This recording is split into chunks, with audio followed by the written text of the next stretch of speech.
আসসালামু আলাইকুম। ওয়ালাইকুম। এই ছেলে তো হুজুর, তার উপর মুখে এত বড় বড় দাড়ি। এই বিয়েতে আমি রাজি না। কি বলছেন কি বিআই সাহেব?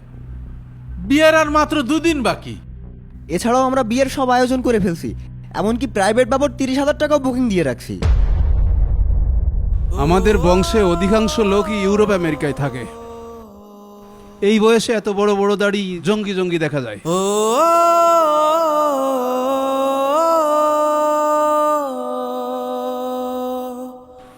না, দাড়ির জন্য আমার পছন্দ হচ্ছে না। বিআই সাহেব, এই বয়সে আবেগে পড়ে ছেলে ফেলে একটা একটু দাড়ি রাখে। বিআই সাহেব, ছেলে আমাদের পছন্দ হয়েছে, কিন্তু দাড়িটা কেটে ফেলতে হবে। আমি আল্লাহর রাসূলকে ভালোবেসে দাড়ি রেখেছি। আমি কোনোদিন দাড়ি কাটবো না। আল্লাহ চাইলে এর থেকে ভালো মেয়ে আমার কপালে লিখতে পারে। আমার রসুলকে অপমান, এখানে বিয়ে আমি করব না। কি রে, উঠে আসলি কেন? মেহমানরা কি ভাববে বল? এটা তো এক ধরনের বেয়াদবি। শোনমনি, তুই দাড়িটা কেটেই ফেল। হ্যাঁ ভাই, তুমি না হয় দাড়িটা কেটেই ফেলো, একদিনেরই তো ব্যাপার, 2-3 মাস পর তো আবার দাড়ি উঠেই যাবে। শোন, রাগ করিস না, মাথাটা একটু ঠান্ডা কর। মেয়েদের বংশ অনেক বড়, তাছাড়া বনানীতে একটা ফ্ল্যাট দিচ্ছে, সাথে একটা প্রাইভেট কার। তুই রাজি হয়ে যা বাপ। ধুর, এই বাড়িতে আর থাকবোই না। আকিব, আকিব, তুই যাস না বাপ। শোনেন চাচা, আমি আমার নবীকে ভালোবেসে তার সুন্নাতি দাড়ি রেখেছি। আমি সামান্য একটা মেয়ের জন্য এই দাড়ি কাটতে পারবো না। চলে যাচ্ছি। এই মনি, তুই যাস নে, আমি মেয়ে পক্ষকে বোঝাচ্ছি। তুই ফিরে আয়। দেখুন বিআই সাহেব, যা হওয়ার তা হয়ে গেছে। ছেলের দাড়ি কাটা লাগবে না, আমি এই বিয়েতে রাজি। আলহামদুলিল্লাহ, আমি একটু ভাতিজার সাথে কথা বলে নি।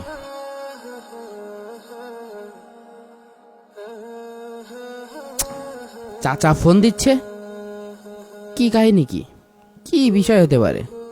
আসসালামু আলাইকুম। ওয়ালাইকুম সালাম। আকিব, জি চাচা বলেন। তুই কোথায় বাবা?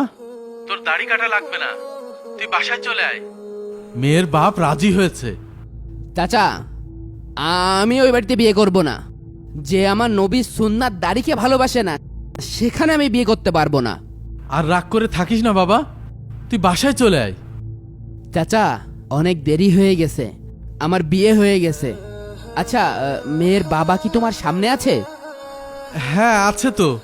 তাহলে তোমার ফোনের লাউড স্পিকারটা অন করো। আচ্ছা ঠিক আছে।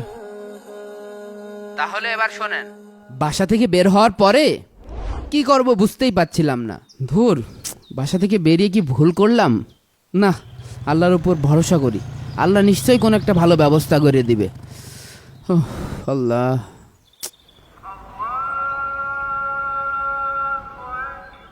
আজান দিচ্ছে, তাহলে যাই নামাজটা পড়ে আসি।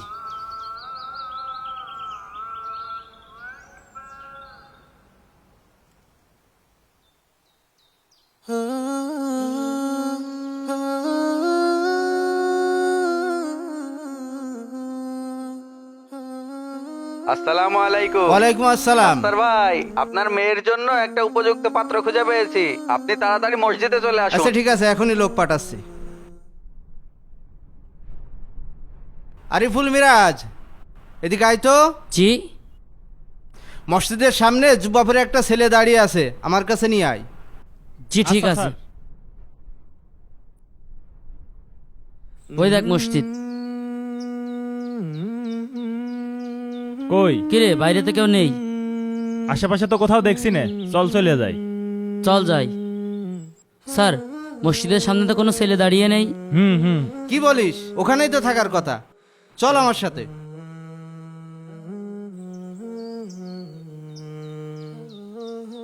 এই যে সেই ছেলে, এই ছেলে, এই ছেলে।